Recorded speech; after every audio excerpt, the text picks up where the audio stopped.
लोकसभा निवडणुकीपूर्वी काँग्रेसची राजकीय परिस्थिती, लोकसभा निवडणुकीपूर्वी काँग्रेसची राजकीय परिस्थिती आणि त्यानंतर शिवसेना आणि राष्ट्रवादी काँग्रेस यांच्याबरोबर झालेली महाविकास आघाडी आणि लोकसभा निवडणूक यानंतरची परिस्थिती यामध्ये कशा प्रकारे आपण अजिबात काही बदल नाही। तिन्ही पक्ष लोकसभेला ज्या मजबूतीने एकत्र लढले त्याच पद्धतीनं आम्ही विधानसभा सुद्धा लढू। लोकसभेला जागा वाटप हे अधिक सोपं होतं कारण 48 जागांचंच चर्चा करायची होती।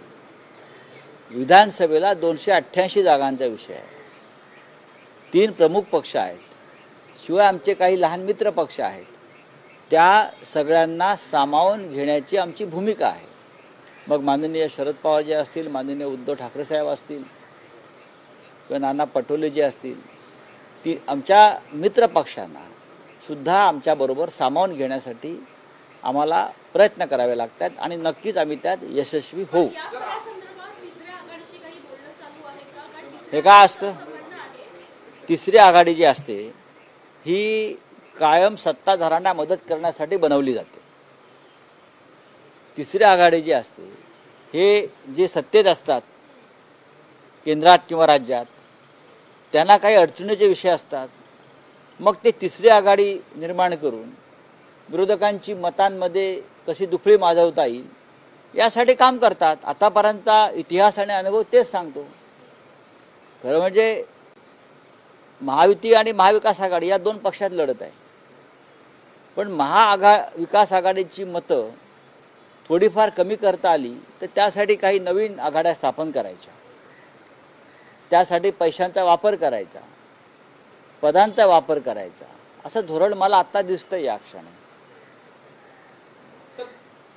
महाविकास आघाड़ी की आज भी मीटिंग है और कुछ 5 जो सीटें हैं मुंबई में ये गलत इन्फॉर्मेशन है।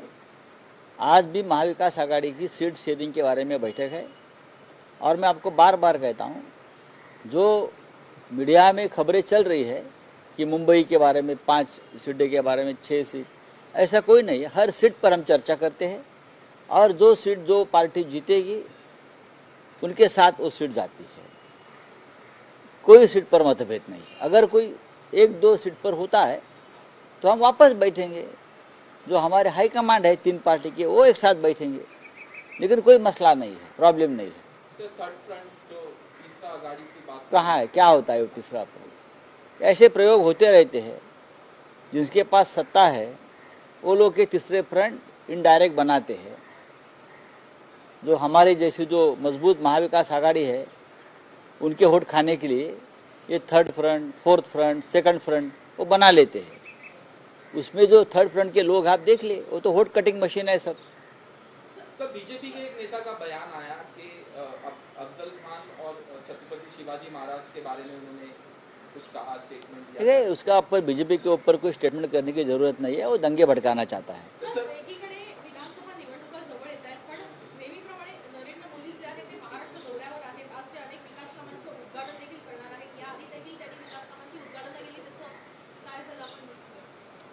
हा प्रश्न भारतीय जनता पक्षाच्या प्रमुख नेत्यांना विचारायला पाहिजे। मोदी येतात, मोदी जातात, आपण नक्की कसलं उद्घाटन केलं आहे हे त्यांना माहीत नसतं। महाराष्ट्राची परिस्थिती आहे, खरं म्हणजे या राज्याच्या संदर्भात भाजपने घेतलेल्या भूमिका ज्या आहे ते महाराष्ट्र डळमळीत झालेलं आहे, अस्थिर झालेलं आहे, औद्योगिकदृष्ट्या कमजोर झालेलं आहे। याचं सर्वस्वी कारण नरेंद्र मोदी येतात आणि फिती कापून जातात। उद्योगाचं काय, आजही एक मोठा उद्योग गुजरातला गेलाय। विरोधी पक्षनेते विजय वडेट्टीवार यांनी जी माहिती दिली आहे ती गंभीर आहे। नरेंद्र मोदींनी इथे उद्घाटन करण्यापेक्षा महाराष्ट्रातला उद्योग जो बाहेर नेत आहे तो महाराष्ट्रात थांबवण्यासाठी काही करता येईल का, त्या संदर्भात निर्णय घ्या। नरेंद्र मोदी जम्मू काश्मीरला गेले आणि त्यांनी काल घोषणा केली पूर्ण राज्याचा दर्जा देणार। का द्यावा लागला, कारण तिकडल्या जनतेच्या भावना, संताप। मग पूर्ण राज्याचा दर्जा आपण काढलात का? त्याच पद्धतीनं महाराष्ट्रातला उद्योग जो तुम्ही गुजरातला नेलेला आहे, आमची मागणी आहे तो परत आम्हाला महाराष्ट्राला द्या।